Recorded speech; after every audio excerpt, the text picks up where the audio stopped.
Bayangkan seorang gadis OB sederhana di sebuah perusahaan mewah tiba-tiba berbicara fasih bahasa Jerman di hadapan seorang milioner. Semua terdiam, semua terkejut. Tapi siapa sebenarnya gadis ini? Sebuah kisah penuh rahasia, kejutan, dan pelajaran berharga yang akan membuka mata kita. Jangan lupa like agar kisah ini bisa terus membawa hikmah dan mengingatkan kita untuk selalu mendekatkan diri kepada Allah. Langit Jakarta pagi itu mendung, seolah mencerminkan hati banyak orang yang terburu-buru menjalani hidup, mengejar waktu, dan melupakan makna. Di sebuah gedung pencakar langit, tepat di pusat jantung bisnis ibu kota, berdiri megah perusahaan raksasa yang bergerak di bidang investasi dan teknologi, Armedia Corp. Di lantai tertinggi, terdapat sebuah ruang kerja yang mencolok. Luas, mewah, dengan jendela setinggi dinding, menghadap langsung ke cakrawala kota. Di balik meja kaca mahal itu, duduklah seorang pria muda, mengenakan jas abu terang dan dasi hitam tipis, Arman Malik, CEO termuda di Asia Tenggara. Di usia 32 tahun, Arman telah mencetak nama sebagai salah satu pria paling berpengaruh dan terkaya di negeri ini. Lulusan luar negeri, cerdas, ambisius, dan dikenal tidak pernah mentolerir kesalahan sekecil apapun. Namun, yang membuat namanya lebih sering dibicarakan bukan hanya soal prestasi, tapi juga tentang kesombongannya. Arman percaya bahwa orang yang miskin hanya malas atau bodoh. Ia tidak pernah menunduk pada orang di bawahnya. Dalam pikirannya, semua yang tidak mampu bersaing adalah beban. Ia percaya uang bisa menyelesaikan segalanya. Bahkan, di balik keberhasilannya, tak sedikit orang yang tersingkir dan terinjak karena keputusannya yang dingin dan tajam. Setiap pagi, Arman masuk kantor tepat pukul 7. Bukan karena disiplin, tapi karena ingin menunjukkan kekuasaannya. Setiap karyawan berdiri saat ia melintas. Tak ada yang berani menatap langsung ke matanya. Jika ada yang berani menghalangi jalannya walau hanya setengah langkah, nasibnya bisa berakhir di meja HRD hari itu juga. Di lantai bawah, seorang gadis berseragam biru dongker sedang mendorong alat pel pelan-pelan di lorong utama. Namanya Aisyah, usia 24 tahun.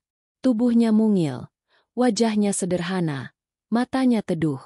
Tak banyak yang tahu namanya, apalagi perhatiannya.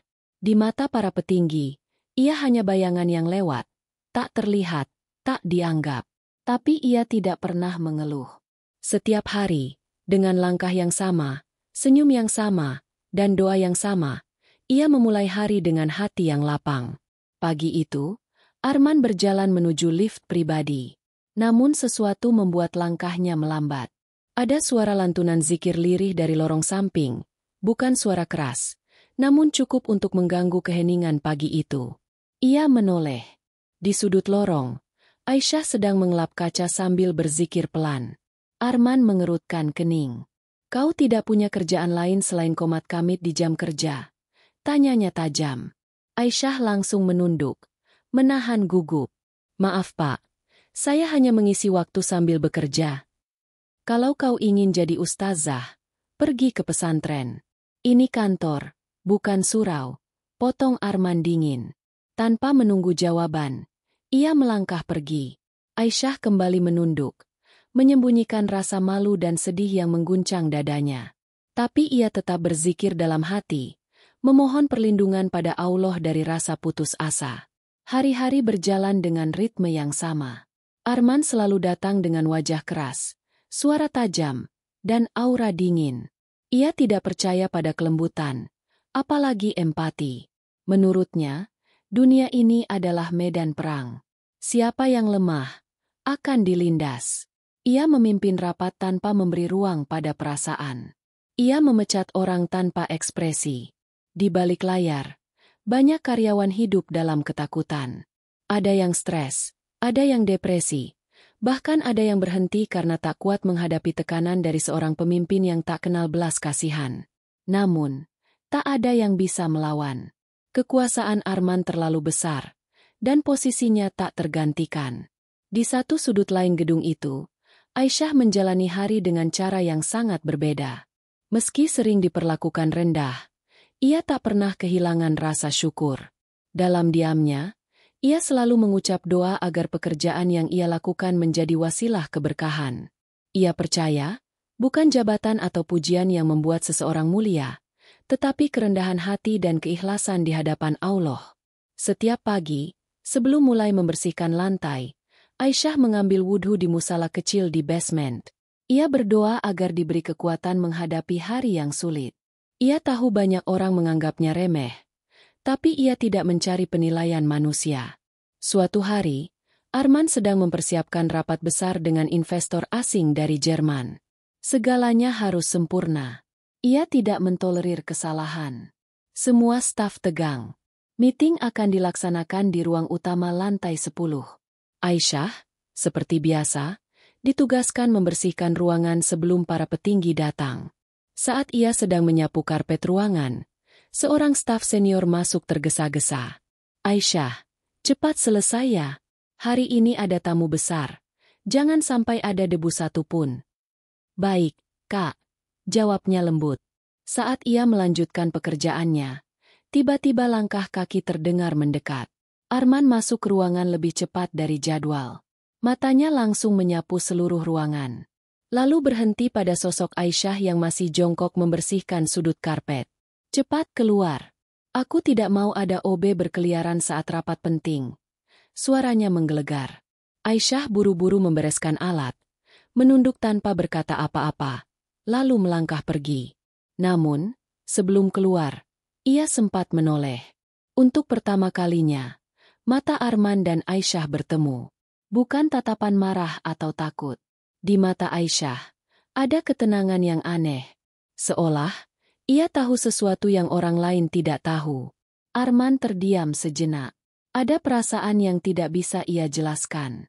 Ia menggelengkan kepala, menepis pikirannya, lalu kembali ke meja untuk mempersiapkan presentasi.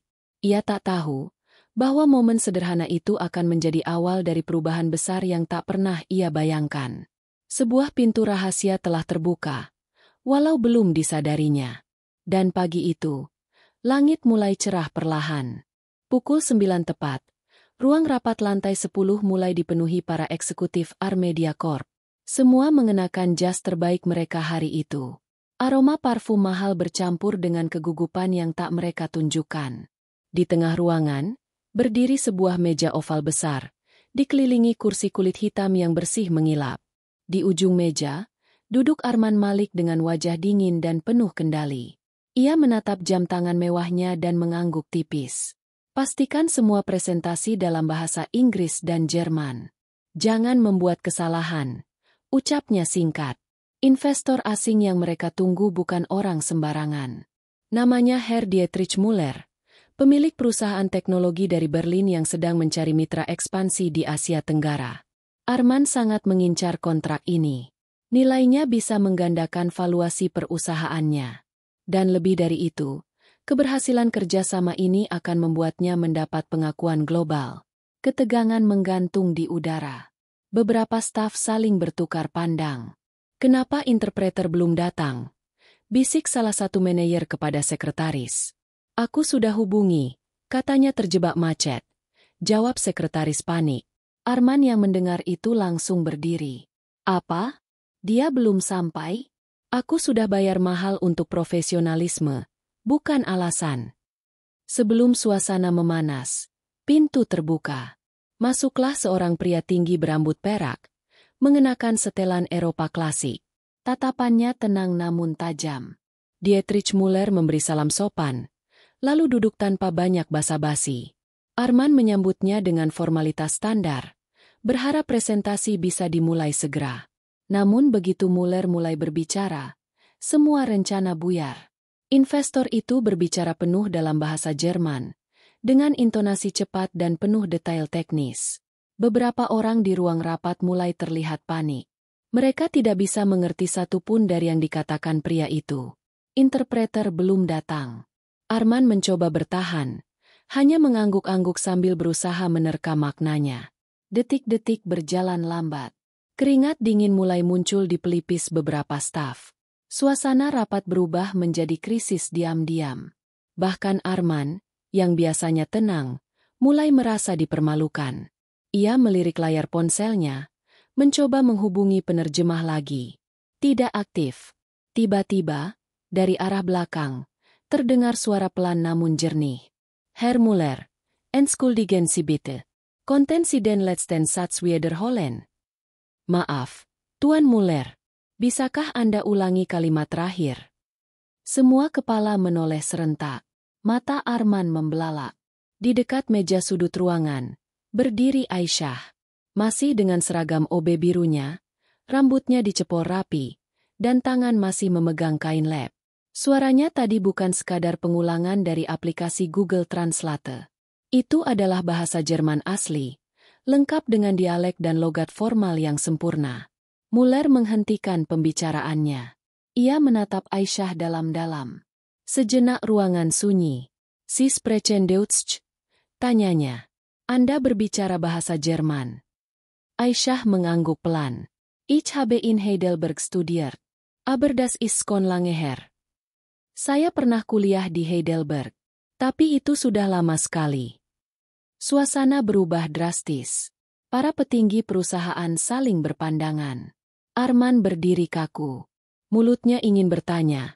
Tapi pikirannya sibuk mencari logika. Bagaimana bisa seorang OB, gadis sederhana yang tadi pagi bahkan dimarahinya karena berzikir, sekarang berbicara bahasa Jerman lebih lancar dari siapapun di ruangan ini? Muller tersenyum. Wajahnya yang awalnya tegang kini berubah hangat. "Sehr beeindruckend," katanya. "Sangat mengesankan." Aisyah memandang Arman. Tak ada dendam, tak ada kebanggaan. Hanya ketenangan. Ia berkata pelan, "Jika Bapak izinkan, saya bisa bantu menerjemahkan untuk sementara, sampai interpreter tiba." Arman nyaris kehilangan kata. Untuk pertama kalinya dalam karirnya, ia tidak tahu harus menjawab apa. Kepalanya menunduk sedikit, hal yang jarang, bahkan nyaris mustahil dilihat oleh siapapun di kantor itu. "Silakan," ucapnya pelan. Rapat dilanjutkan. Kini Aisyah berdiri di samping meja, menjadi penerjemah dadakan.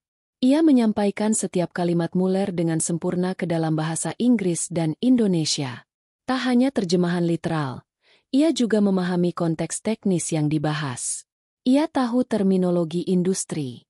Ia tahu struktur pembicaraan bisnis. Dan yang lebih mengejutkan, Muller terlihat lebih nyaman berbicara dengan Aisyah dibanding siapapun di ruangan itu. Di tengah rapat, Muller sempat berhenti sejenak. Ia menatap Aisyah, lalu bertanya dengan nada heran, "Pernahkah kita bertemu sebelumnya?" Aisyah menunduk sopan. "Mungkin Tuan mengenal banyak orang. Saya hanya orang kecil, tidak penting." Muller menggeleng pelan. "Tapi saya tidak pernah lupa mata seseorang yang pernah berdiskusi soal etika bisnis dan prinsip kemanusiaan di forum Universitas Berlin. Ada sesuatu dalam diri Anda yang familiar." Arman mendengar itu. Sesuatu mulai bergolak dalam dirinya. Perasaan asing yang selama ini ia pendam di bawah keangkuhan muncul perlahan. Ia merasa kecil, tapi bukan karena hina. Karena tersadar bahwa dunia ini lebih luas dari yang ia kira. Dan di tengah dunia itu, ada sosok-sosok luar biasa yang tidak bersinar karena pangkat atau nama, tapi karena jiwa mereka memancarkan nilai dari sisi yang lebih tinggi. Dan Aisyah, gadis OB yang selalu dianggapnya bayangan, telah memecahkan dinding keangkuhannya hanya dengan satu bahasa. Bahasa yang tidak hanya diucapkan dari lidah, tapi dari hati yang penuh keyakinan bahwa semua ilmu adalah milik Allah, dan manusia hanyalah penjaga titipan itu. Suasana lantai 10 pagi itu berubah menjadi aneh. Bukan karena keributan, melainkan karena keheningan yang terlalu tajam untuk diabaikan. Beberapa orang mencoba tampak sibuk menata berkas. Ada yang berpura-pura menyambung pembicaraan yang tak selesai. Namun semua tahu, pikiran mereka tidak ada di sana. Yang membekas bukan hanya suksesnya presentasi bisnis bersama investor Jerman, tapi wajah gadis OB bernama Aisyah, yang secara tiba-tiba menjadi pusat perhatian, tanpa niat mencuri sorotan. Arman duduk di kursinya lebih lama dari biasanya. Satu-satunya suara di ruangannya hanyalah desis AC dan denting halus arlojinya. Tangannya terlipat di dada. Matanya menatap kosong ke arah jendela kaca besar. Biasanya, Ia akan langsung menelpon asistennya untuk evaluasi rapat, atau mengirim pesan kepada tim media agar keberhasilannya dipublikasikan. Tapi kali ini, tidak. Ada yang mengganggu pikirannya, bukan dalam bentuk kegagalan, tapi justru dalam bentuk rasa tak mengerti. Ia merasa seperti dipukul dengan telapak tangan kosong, keras dan tepat sasaran. Bukan secara fisik, tapi secara harga diri.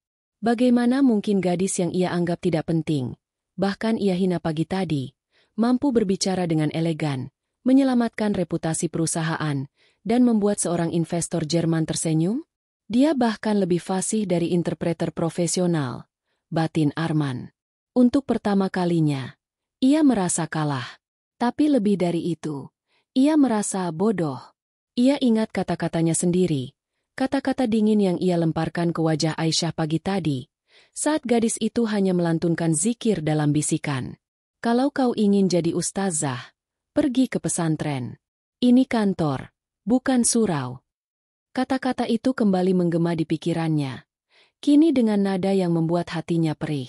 Ia menutup mata. Di balik lopa itu, terbayang sosok Aisyah, sederhana, tanpa riasan, bersuara tenang, namun memiliki aura yang membuat seseorang berpikir dua kali sebelum meremehkan. Arman menghela napas panjang.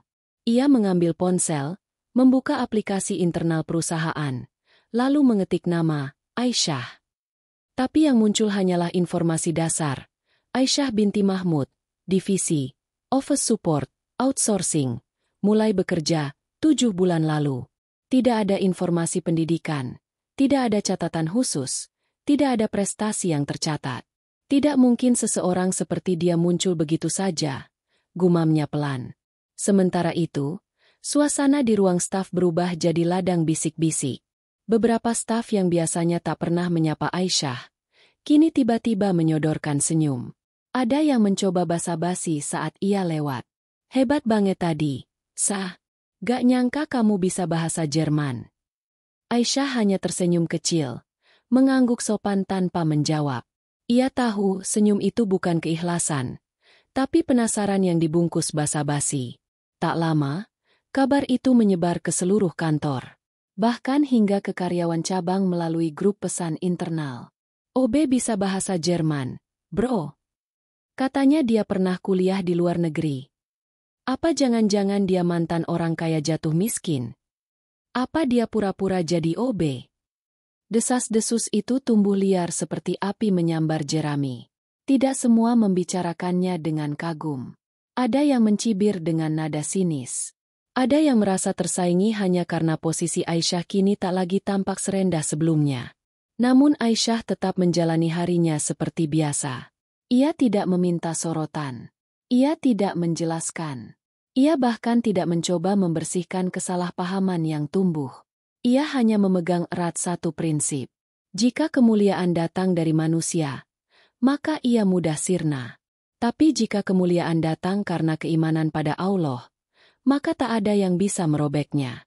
Sore menjelang, Arman belum bisa menenangkan pikirannya. Ia berjalan menuju balkon ruangannya, menatap kota yang mulai diselimuti cahaya senja. Di sana, ia melihat para karyawan mulai keluar satu persatu. Lalu matanya menangkap sosok Aisyah yang sedang mendorong troli pel ke lift pelayanan. Langkahnya pelan, tidak tergesa. Seperti seseorang yang tahu persis arah hidupnya. Meski orang lain tak tahu kemana ia akan melangkah. Ada sesuatu dalam langkah itu yang membuat dada Arman terasa sesak. Seolah selama ini ia hidup dalam menara sombong, dan baru hari ini, ia sadar, ada dunia lain yang lebih tinggi nilainya, tapi tak bisa dibeli dengan uang. Ia kembali ke kursi, membuka laci, dan menatap foto masa kecilnya. Ia teringat ibunya, seorang guru mengaji di kampung halaman yang selalu berkata, "Jangan pernah lihat seseorang dari bajunya. Nak, kadang, yang paling dekat dengan Allah justru tak terlihat oleh mata dunia." Hari itu, kata-kata itu menusuk lebih dalam dari sebelumnya. Arman tidak bisa tidur malam itu. Biasanya, setelah pulang dari kantor, ia akan langsung masuk ke apartemen mewahnya, menyendiri di ruang kerja sambil menyesap kopi hitam dan membuka laporan keuangan. Namun malam ini, tak satu pun layar laptopnya ia tatap. Ia hanya duduk termenung, memandangi langit malam dari balik jendela kaca setinggi atap. Pikirannya tertambat pada satu nama, Aisyah. Ia mencoba menenangkan diri, mencoba mengalihkan pikiran ke bisnis, ke angka, aset, target pertumbuhan, hal-hal yang biasanya membuatnya merasa unggul dan berkuasa. Tapi malam ini, kekuasaan itu terasa hampa. Suara Aisyah saat menerjemahkan, ekspresi wajah Muller yang hangat saat berbicara dengannya, dan tatapan tenang gadis itu, semuanya membekas. Dia bukan gadis biasa. Tapi kenapa dia memilih jadi OB? Gumamnya, nyaris tak terdengar. Keesokan paginya, Arman datang lebih awal dari biasanya. Ia langsung memanggil asistennya, Ardi, dan memberikan satu perintah singkat. Cari semua data tentang Aisyah. Jangan sampai ada yang terlewat. Ardi sempat ragu, tapi mengangguk. Ia tahu, jika bosnya sudah bicara seperti itu, tidak ada ruang untuk bertanya. Setelah 2 jam, Ardi kembali dengan ekspresi bingung. Maaf Pak, saya sudah minta data dari HR dan outsourcing agency, tapi tidak banyak yang bisa ditemukan. Bagaimana maksudmu tidak banyak? Tanya Arman, nadanya mulai naik. Data Aisyah sangat singkat. Ia masuk lewat jalur outsourcing dari PT Mandala Jaya. Pendidikan terakhir hanya ditulis, tidak diketahui. Bahkan alamatnya bukan Jakarta, tapi desa kecil di Cianjur. Kami coba hubungi nomor darurat, tapi tidak aktif. Tidak ada jejak digital. Tidak ada media sosial aktif. Bersih, Pak. Arman membeku. Ia tidak biasa menghadapi teka-teki seperti ini. Dunia bisnis selalu membuat segala hal bisa diakses. Tapi kali ini, yang ia hadapi bukan sistem, tapi seseorang yang dengan sadar menyembunyikan jejaknya. Diam-diam, Arman turun ke basement, tempat penyimpanan berkas fisik dari divisi outsourcing. Ia menyamar, tanpa jas, tanpa pengawalan, hanya mengenakan kemeja biasa. Ia tidak ingin staf lain tahu bahwa ia mencari data seorang OB. Di ruangan itu, ia membolak-balik map berdebu. Tangannya gemetar, bukan karena takut, tapi karena ia tak mengerti mengapa ia begitu terdorong untuk tahu lebih dalam. Akhirnya ia menemukan map bertuliskan nama Aisyah. Isinya hanya 2 lembar, surat keterangan kerja dan fotokopi KTP lama. Tak ada ijazah, tak ada transkrip nilai. Tapi yang membuat Arman terdiam adalah foto hitam putih pada KTP itu. Mata Aisyah di foto itu sama seperti yang ia lihat di ruang rapat kemarin. Teduh, dalam, tapi menyimpan sebuah beban besar yang tak diucapkan. Malam itu, Arman memutuskan untuk menyelidiki sendiri. Ia mengendarai mobil pribadinya, menyusuri arah tol ke Cianjur berdasarkan alamat yang tertulis di data Aisyah. Ia sendiri tak tahu mengapa begitu terdorong. Tapi di dalam dirinya, ada kegelisahan yang tidak bisa ia redam. Setibanya di sana, ia menemukan sebuah rumah sederhana di tengah sawah. Rumah kayu tua, cat dindingnya mulai mengelupas, dan halaman tanahnya basah oleh hujan semalam. Ia mengetuk pelan. Seorang nenek keluar dengan tatapan curiga. Permisi, Bu. Saya sedang mencari Aisyah. Apakah beliau tinggal di sini? Nenek itu terdiam, lalu berkata pelan. Aisyah anak baik, Nak. Tapi dia sudah lama tidak tinggal di sini. Setelah ayah dan ibunya wafat 3 tahun lalu, dia membawa adik-adiknya ke Jakarta. Jadi, dia yang menanggung semua keluarganya. Tanya Arman pelan. Nenek itu mengangguk. Iya, dia anak paling besar. Pintar sekali. Dulu pernah sekolah tinggi, sampai luar negeri. Tapi pulang mendadak karena musibah. Dia tinggalkan semuanya. Tidak pernah mengeluh. Arman tercekat. Kata-kata itu terasa seperti hantaman langsung ke dadanya. Gadis itu, yang selama ini ia rendahkan, ternyata mengorbankan masa depannya demi keluarga. Ia kembali ke tanah air, memilih menjadi OB, agar adik-adiknya tidak kelaparan. Tak ada pelajaran manajemen yang bisa menandingi keteguhan hati seperti itu. Arman kembali ke Jakarta dengan perasaan hampa. Mobilnya melaju di jalan tol malam, tapi pikirannya tidak di belakang kemudi. Ia merasa malu. Bukan hanya karena telah menilai seseorang dari seragam, tapi karena selama ini ia tidak pernah mengerti arti dari pengorbanan. Di ruang kerjanya, ia duduk dalam diam. Di depan laptop, ia mulai mengetik satu kata kunci, Universitas Heidelberg, Germani. Lalu ia mulai mencari arsip konferensi, forum, dan publikasi. Ia ingin tahu apakah Aisyah benar-benar pernah kuliah di sana. Dan di salah satu artikel tahun 2018, matanya membeku saat membaca satu nama dalam daftar peserta seminar etika bisnis internasional. Aisyah Mahmud, Fakultas Hukum dan Filsafat Heidelberg University. Nama itu tertulis jelas, bersama beberapa komentar. Pembicara termuda yang menggabungkan pandangan syariah dan filsafat Eropa. Arman menutup layar. Tangannya gemetar. Hatinya gemetar. Ia baru sadar.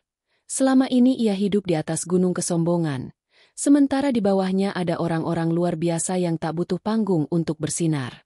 Pagi itu, sinar matahari yang biasa menyapa lantai-lantai kaca gedung Armedia terasa lebih dingin. Bukan karena musim yang berubah, tetapi karena udara di dalam kantor kini dipenuhi aura tak kasat mata. Iri, bisik-bisik, dan tatapan penuh dugaan.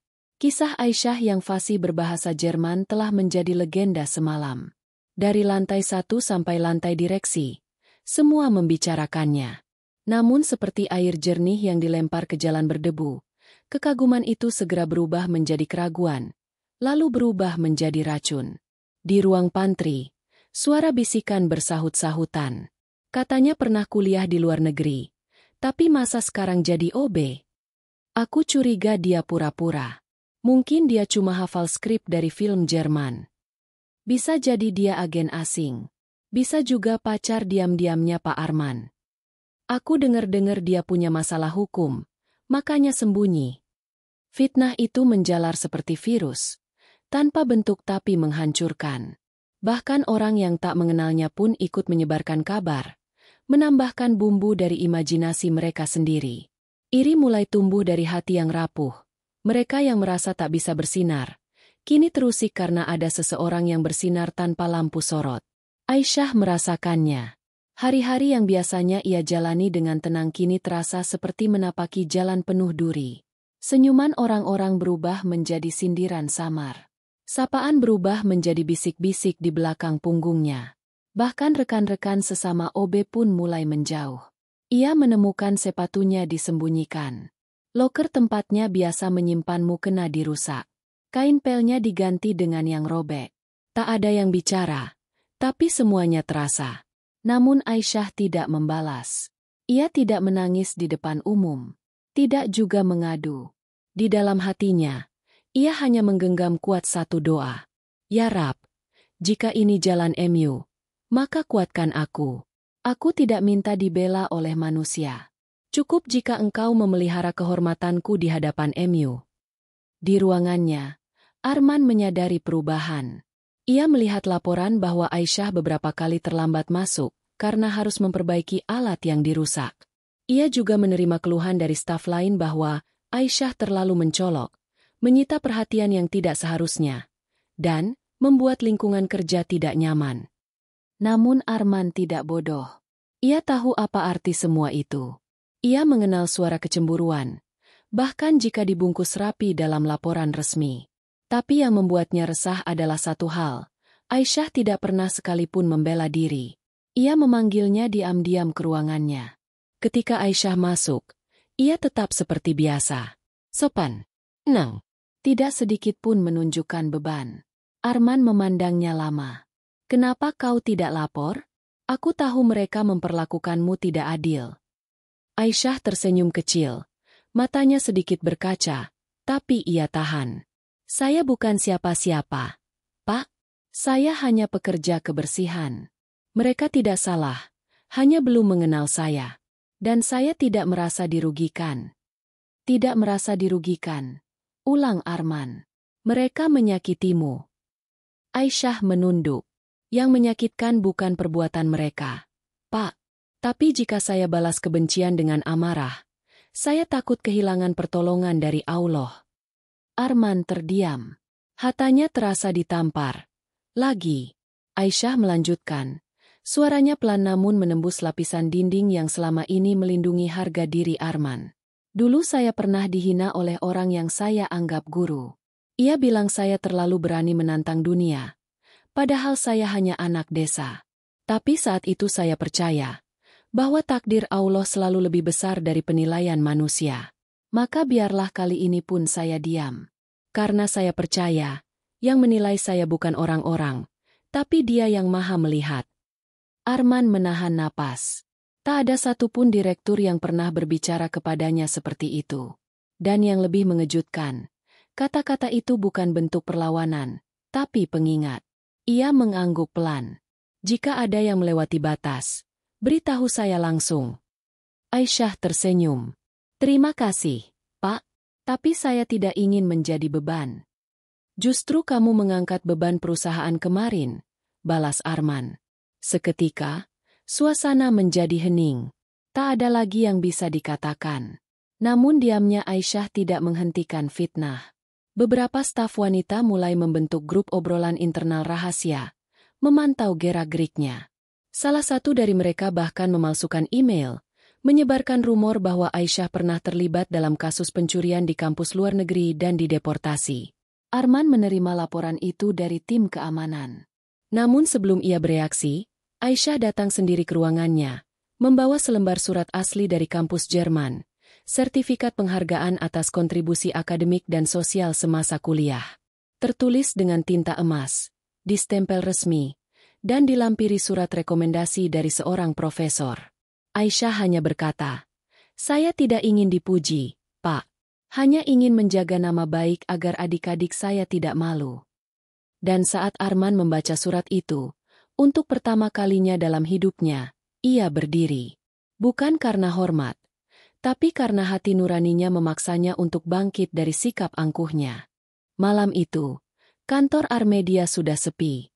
Jam di dinding menunjukkan pukul 19.45. Hanya ada suara vakum cleaner dari lantai bawah dan denting lift yang bergerak lambat naik turun. Di ruangannya yang gelap, Arman duduk tanpa jas, hanya mengenakan kemeja putih yang lengannya dilipat. Lampu ruangan sengaja dibiarkan redup. Ia seperti menunggu sesuatu. Dan saat lift berhenti di lantai utama, ia melihatnya, Aisyah. Gadis itu keluar sambil membawa tas selempang kain yang tampak usang. Di tangannya, beberapa buku terikat dengan tali karet. Langkahnya pelan, tidak terburu-buru. Tapi bukan langkah orang lelah. Justru ada ketenangan dalam geraknya. Seperti seseorang yang tahu persis kemana arah hidupnya malam itu. Arman berdiri pelan, mengenakan jaket, lalu keluar tanpa suara. Ia menuruni tangga darurat, menyusul dari kejauhan. Ia tidak tahu kenapa ia melakukan ini. Mungkin karena rasa penasaran yang belum terjawab. Mungkin karena dorongan nurani yang perlahan membuka matanya. Atau mungkin karena diam-diam ia takut kehilangan kesempatan untuk memahami kebenaran yang tersembunyi di balik senyum tenang gadis itu. Aisyah keluar dari area perkantoran dan berjalan ke arah halte kecil. Bukan untuk naik taksi online, tapi menunggu angkot. Arman mengikuti dari belakang, menyamar sebagai penumpang biasa, duduk dua bangku di belakang Aisyah. Dalam angkot yang penuh bau debu dan rem cakram, Arman, si milioner, duduk diam. Matanya tak lepas dari punggung seseorang yang sebelumnya hanya ia pandang sebelah mata. Setelah 1 jam perjalanan dan 2 kali transit, Aisyah turun di daerah padat penduduk, gang sempit yang tak pernah dikunjungi orang-orang berjas mahal. Arman ikut turun, berjalan perlahan agar tidak ketahuan. Langkah Aisyah berakhir di sebuah rumah kecil bercat hijau pucat, dindingnya retak, dan atapnya tampak bocor. Tapi dari dalam terdengar tawa anak-anak. Aisyah membuka pintu, lalu disambut suara riuh kecil. "Kak Aisyah datang." Arman berdiri di balik tiang listrik, tertegun. Di dalam rumah itu, sekitar 10 anak, usia 6 hingga 13 tahun, berkumpul duduk di lantai. Meja kayu kecil terisi buku-buku bekas. Di dinding tergantung papan tulis bertuliskan huruf hijaiyah dan beberapa kosa-kata bahasa Inggris. Aisyah masuk, meletakkan buku-bukunya, dan mulai membuka kelas. Ia duduk di lantai bersama anak-anak itu. Mengajar dengan sabar, penuh kelembutan. Tak ada gaji, tak ada kamera, tak ada tepuk tangan. Hanya satu niat, berbagi ilmu dan harapan. Arman menggenggam pagar besi. Dadanya terasa sesak. Yang selama ini ia kira gadis OB sederhana, ternyata adalah seseorang yang tiap malam menjadi cahaya bagi anak-anak miskin. Di tengah kota yang menumpuk beton dan kemewahan, Aisyah memilih tinggal di sudut gelap, bukan karena tak mampu, tapi karena ia tahu di sanalah cahaya dibutuhkan. Beberapa anak memeluk Aisyah sambil berkata, "Kak, kapan kita bisa belajar komputer?" Aisyah tersenyum. "Insya Allah, suatu hari nanti. Tapi sebelum itu, kita harus hafal surat Al-Mulk dulu, ya." Mereka bersorak kecil. Salah satu anak perempuan memegang tangan Aisyah dan berkata, "Aku ingin jadi seperti kakak. Pintar, tapi juga dekat dengan Allah."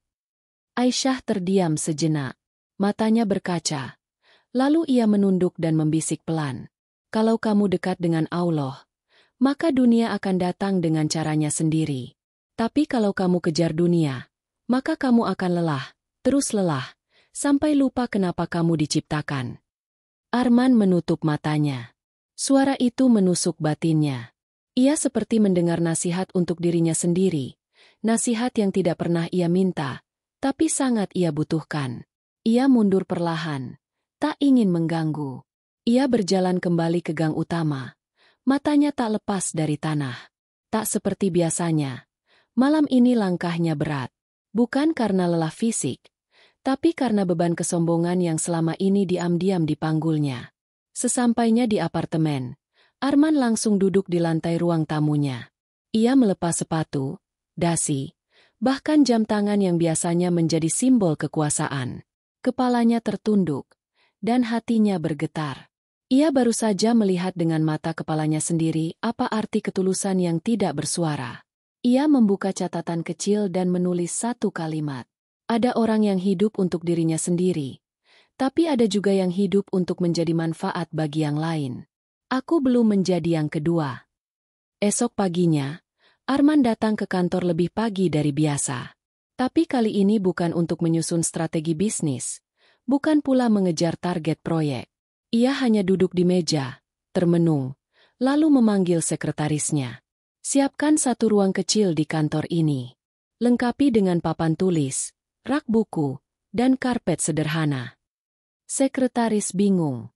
"Untuk apa, Pak?" Arman menatapnya. "Untuk seseorang yang selama ini tak kita lihat, tapi telah mengajarkan kita banyak hal, tanpa kata, tanpa pamer." Hujan turun sejak sore tadi. Di langit, awan menggantung berat seakan memikul kesedihan yang tak tertumpahkan. Di sebuah kamar kos sederhana berukuran 3x3 meter, Aisyah duduk di atas sajadah, masih mengenakan mukena putih yang mulai kusam karena sering dicuci tangan.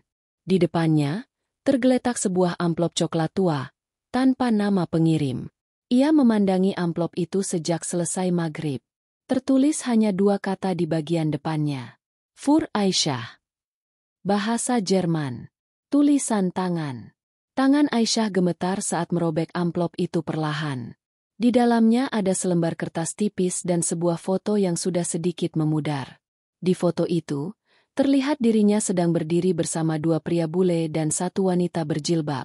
Ia masih mengenakan jas hitam, dengan latar belakang aula kampus di Heidelberg. Semua tersenyum, termasuk Aisyah. Tapi senyum itu bukan senyum hari ini. Itu senyum dari masa lalu yang lama ia kubur. Surat itu ia baca pelan. Tulisannya rapi, namun mengandung luka yang dalam. Kepada Aisyah, "Kami masih mengenangmu sebagai mahasiswi terbaik yang pernah kami miliki. Kabar bahwa kau menghilang begitu saja dari Jerman membuat banyak pihak khawatir. Kami tahu, kamu tidak pernah menjelaskan alasanmu, dan kami tidak ingin menghakimi. Tapi saat aku mendengar namamu disebut oleh Tuan Muller di Jakarta, aku tahu bahwa kamu masih hidup, masih berjuang. Dan aku tahu, kamu masih membawa cahaya itu. Kau boleh tidak kembali ke Jerman, tapi dunia butuh orang sepertimu. Jangan padamkan cahaya yang telah Allah titipkan dalam hatimu. Salam dari jauh. Profesor Katarina Schultz." Aisyah menutup surat itu. Air matanya jatuh satu persatu. Dulu, ia adalah mahasiswi terbaik di kampus itu. Mendapat beasiswa penuh, membawakan makalah di forum-forum internasional. Ia sempat dipercaya menjadi asisten dosen. Bahkan saat itu, kampus menawarkan kontrak akademik jangka panjang untuknya. Masa depan di luar negeri terbuka lebar. Namun semuanya hancur dalam satu malam. 3 tahun lalu, tepat di awal semester barunya, Aisyah menerima kabar dari kampung. Ayah dan ibunya meninggal dalam kecelakaan truk saat perjalanan ke pasar. Dalam sekejap, rumahnya hancur, adik-adiknya yatim piatu, dan tak ada yang bisa diandalkan. Sementara dirinya, berada ribuan kilometer jauhnya, memegang pena dan laptop, sementara di kampung, adik-adiknya menggigil menunggu siapa yang akan memberi makan. Aisyah mengirim permohonan cuti ke kampus, memohon untuk bisa pulang sementara. Tapi waktu tak memberi ruang. Ia hanya sempat pulang untuk menguburkan jasad orang tuanya. Setelah itu, ia tidak pernah kembali ke Jerman. Ia menjual laptopnya, menggadaikan ijazah sementaranya, dan mulai bekerja apapun yang bisa ia lakukan demi menyekolahkan kedua adiknya. Dari pelayan warteg, guru ngaji, hingga akhirnya diterima sebagai OB di Armedia. Semua dilakukannya tanpa pernah menyebutkan siapa dirinya dulu. Karena kehormatan bukan digelar, tapi di cara kita menjaga niat, bisiknya pada diri sendiri. Sementara itu, Arman di ruang kantornya, memandangi layar laptop yang menampilkan artikel lama tentang Forum Pemuda Muslim Internasional di Berlin. Foto Aisyah ada di sana. Duduk paling depan. Mengenakan jilbab warna biru dongker. Ia tampak begitu percaya diri, menjawab pertanyaan jurnalis asing dengan tenang.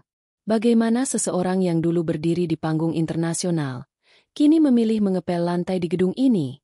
Gumam Arman lirih. Tapi pertanyaan itu kini tak lagi dengan nada merendahkan. Pertanyaan itu lahir dari kekaguman yang tak tertahankan. Karena ia sadar, tidak banyak orang yang mampu meninggalkan cahaya dunia demi menyalakan pelita untuk orang lain.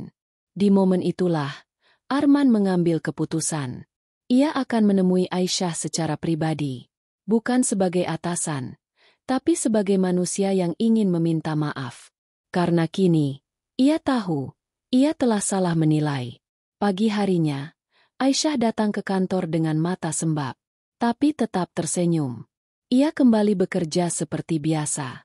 Mengepel, menyapu, menyiram tanaman. Semua dilakukan dengan sabar. Seolah semalam ia tidak menangis. Seolah surat dari masa lalu itu tidak mengoyak hatinya. Namun saat ia membuka loker, ada sesuatu yang membuatnya terdiam. Di dalamnya, terletak sebuah kotak kecil berisi 2 benda, sebuah Al-Quran berukuran saku, dan sepucuk surat. Surat itu ditulis tangan oleh Arman. Kamu tidak pernah meminta dihormati, tapi justru karena itulah kamu pantas dimuliakan. Terima kasih telah menunjukkan pada kami semua bahwa ilmu dan iman tidak pernah membutuhkan panggung. Aisyah menatap Quran kecil itu. Ia membukanya, dan pada halaman pertama, tertulis kaligrafi kecil. Sesungguhnya bersama kesulitan, ada kemudahan. Quran Surat Al-Insyirah 6. Air matanya kembali menetes. Tapi kali ini, bukan karena luka. Tapi karena hatinya merasa disentuh oleh kasih sayang yang datang di saat ia mulai lelah. Ia menutup Quran itu dan berbisik. Terima kasih, ya Rab, telah menguatkanku sampai hari ini. Hari itu terasa berbeda. Langit Jakarta tak lagi muram seperti biasanya.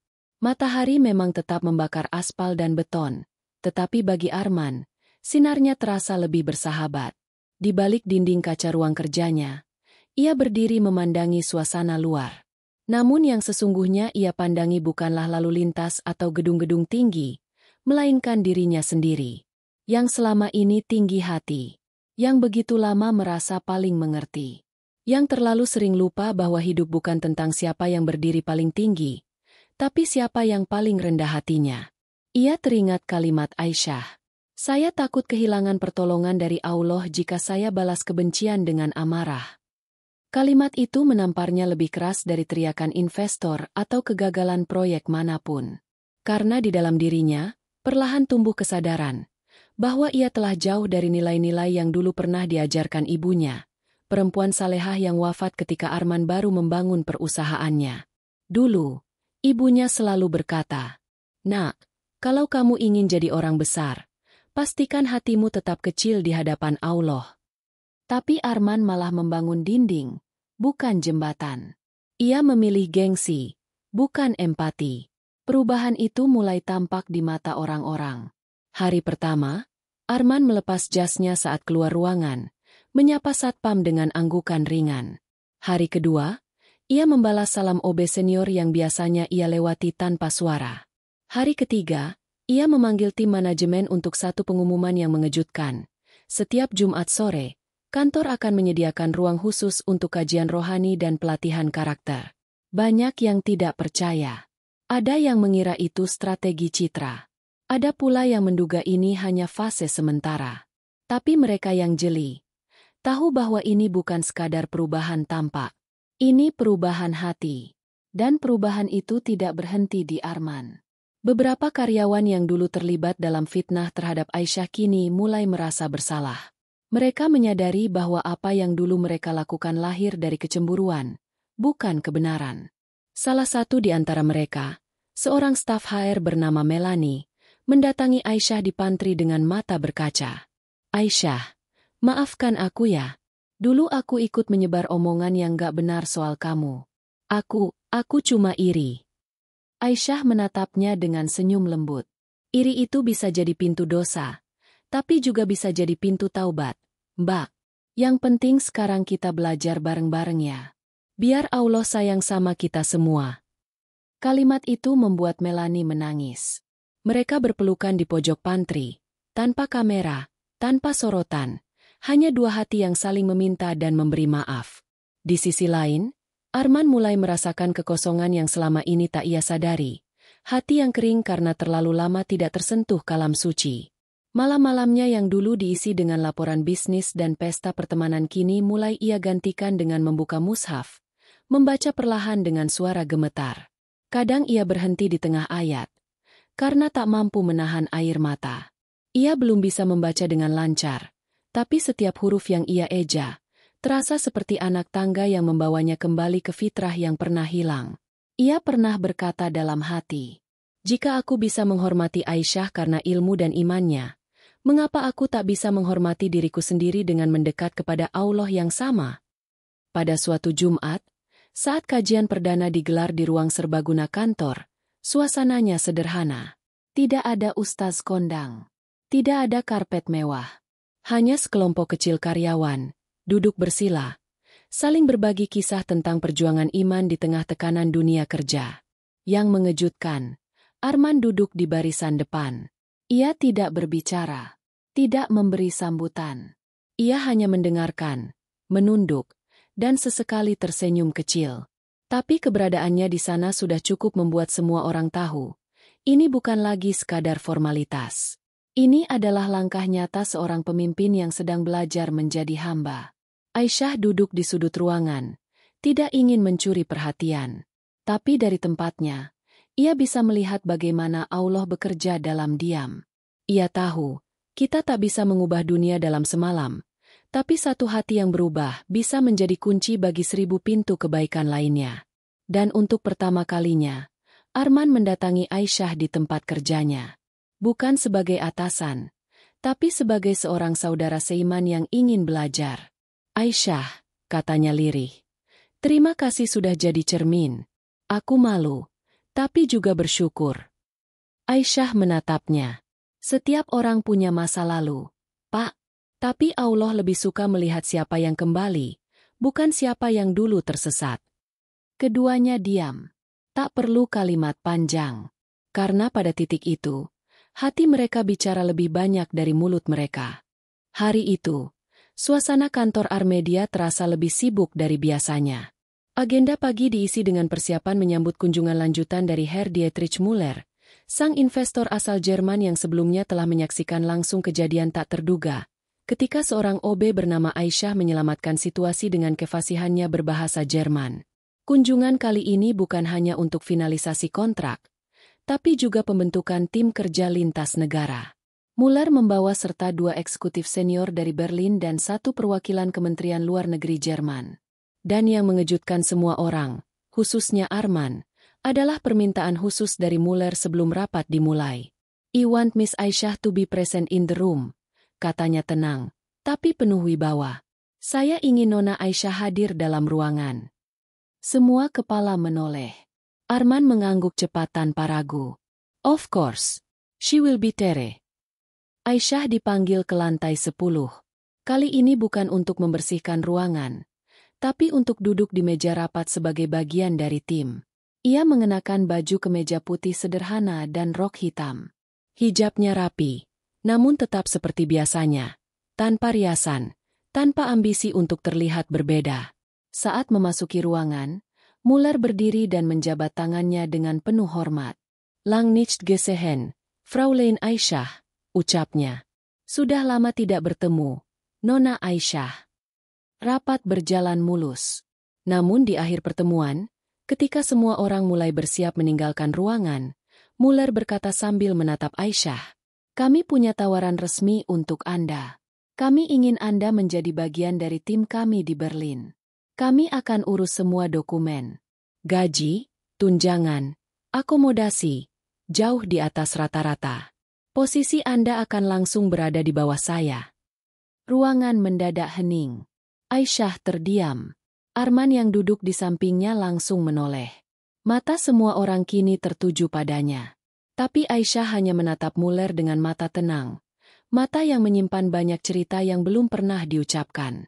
"Thank you, Herr Mueller. I'm honored. But may I have some time to think?" "Makasih, Tuan Mueller. Saya merasa terhormat. Tapi bolehkah saya minta waktu untuk berpikir?" Mueller tersenyum dan mengangguk. "Natürlich. Tentu saja." Sepulang dari kantor, Aisyah kembali ke kamarnya yang sempit. Ia menatap buku-buku anak-anak yang ia ajarkan tiap malam. Di sudut rak, ada gambar buatan tangan salah satu anak. "Kak Aisyah, guru terbaik sedunia." Goresannya tak rapi, tapi penuh cinta. Ia lalu mengambil mushaf kecil pemberian Arman. Membukanya pelan. Ayat pertama yang ia baca malam itu adalah, "Dan ketahuilah, bahwa hartamu dan anak-anakmu hanyalah cobaan, dan di sisi Allah lah pahala yang besar." Quran Surat Al-Anfal 28. Air matanya menetes. Sungguh, tawaran itu menggoda. Dengan jabatan dan gaji sebesar itu, ia bisa mengubah hidupnya dan adik-adiknya. Ia bisa tinggal di tempat yang lebih layak, menghidupi lebih banyak anak yatim, bahkan kembali mengajar di dunia akademik yang dulu ia tinggalkan. Tapi, ia juga tahu, dunia tidak pernah menawarkan sesuatu tanpa mengambil sesuatu yang lain sebagai gantinya. Kalau aku pergi, siapa yang akan ajarkan anak-anak itu membaca Al-Quran? Siapa yang akan menemani Laila yang baru ditinggal ibunya minggu lalu? Siapa yang akan membuat mereka percaya bahwa orang miskin pun bisa bermanfaat, tanpa harus kaya dulu? Pertanyaan-pertanyaan itu menggelayut di kepalanya seperti kabut yang tak mau pergi.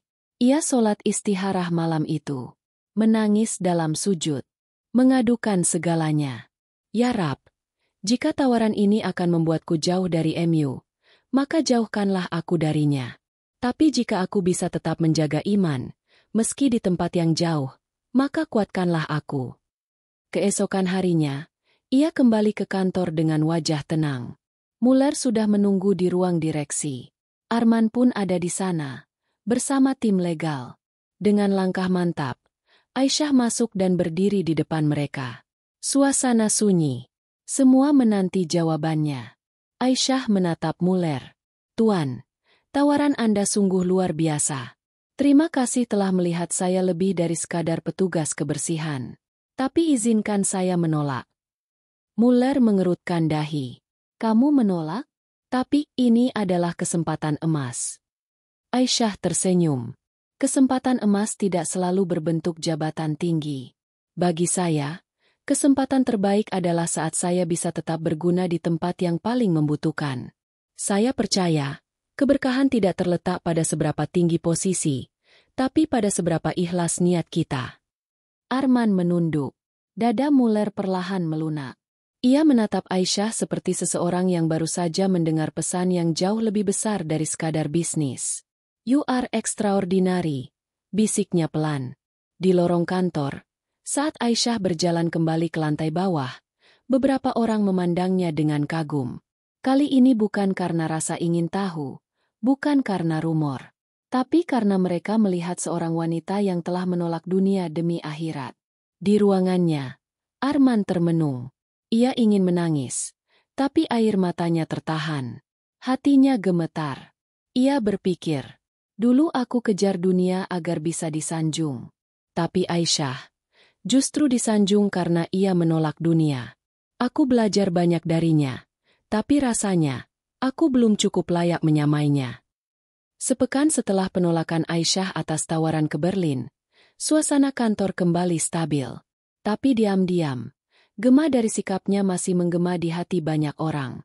Aisyah tidak hanya menolak jabatan bergengsi, tapi juga menampar lembut wajah keserakahan dan ambisi, tanpa sekalipun bersuara keras. Namun pagi itu, kejadian tak terduga kembali mengguncang suasana.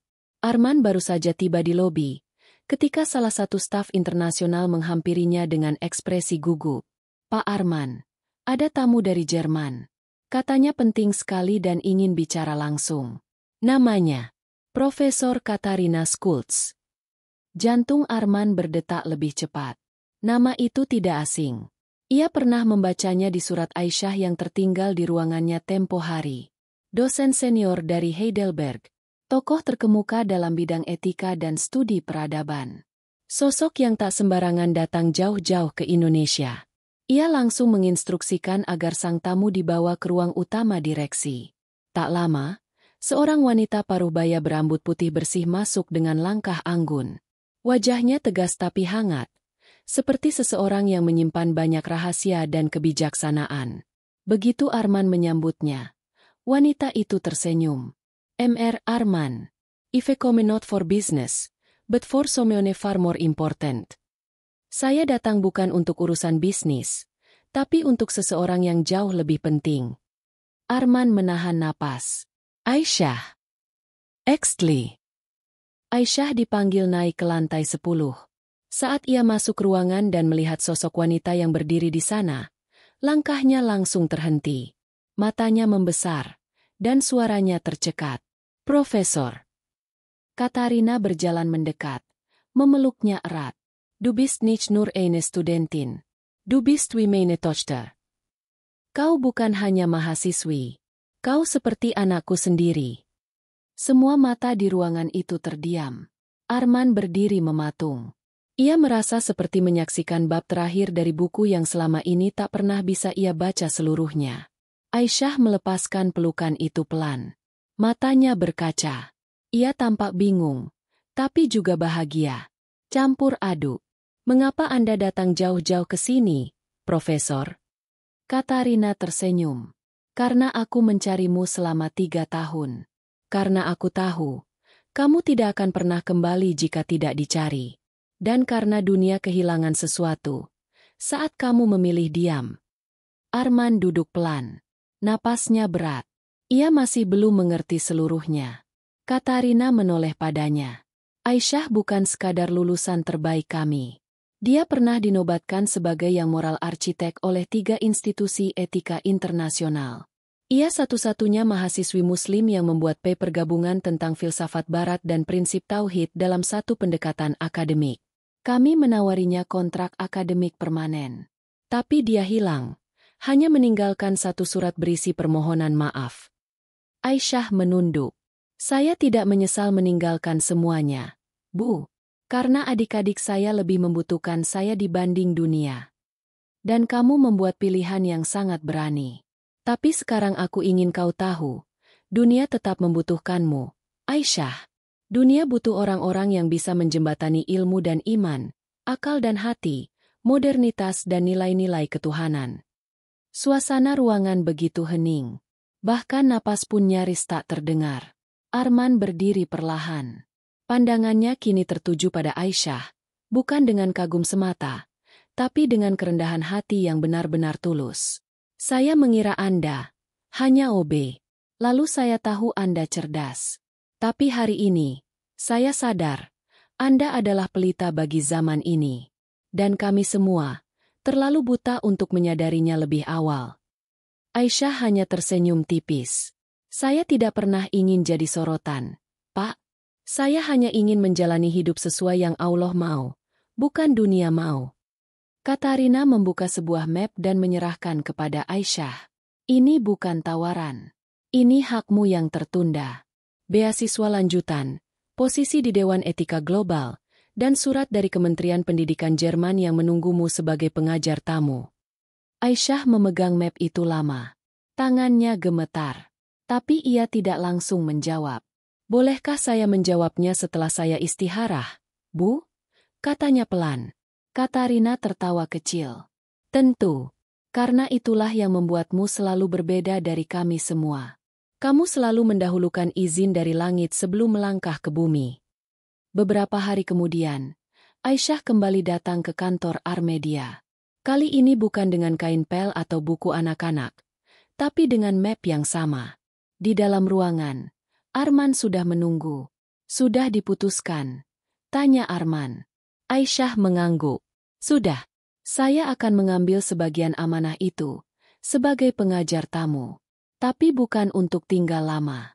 Hanya untuk membawa ilmu kembali ke tanah ini. Kenapa tidak sepenuhnya saja? Aisyah menatapnya. Karena hati saya tetap milik kampung kecil itu. Anak-anak di gang sempit itu. Mereka tidak akan belajar filsafat jika lapar. Mereka butuh tangan yang mengangkat mereka, bukan sekadar teori dari atas mimbar. Arman menunduk. Air matanya jatuh tanpa ia sadari. Kamu sudah menyelamatkan aku dari keangkuhanku sendiri, Aisyah. Dan hari ini, kamu mengajarkanku bahwa jalan tertinggi dalam hidup adalah saat kita menjadi rendah hati di hadapan Allah dan bermanfaat untuk yang tak pernah disebut namanya di media. Aisyah tersenyum. Allah tahu isi hati kita, Pak. Dan tidak ada amal yang sia-sia jika dilakukan karenanya. Hari itu, langit Jakarta cerah. Tapi bagi Arman, langit tak lagi hanya biru, melainkan penuh makna. Ia menyaksikan seseorang yang pernah ia pandang sebelah mata kini berdiri lebih tinggi darinya. Bukan karena posisi, tapi karena pilihan hidup yang tak banyak orang mampu menanggungnya. Seseorang pernah berkata, ilmu tanpa iman adalah kesombongan. Iman tanpa ilmu adalah kebodohan. Tapi jika keduanya bersatu dalam keikhlasan, maka dunia pun tunduk. Aisyah bukan siapa-siapa. Tapi justru karena itulah ia menjadi cahaya. Dan Arman telah melihat cahaya itu, lalu memilih untuk ikut menyinar bersama, dengan cara yang ia mampu.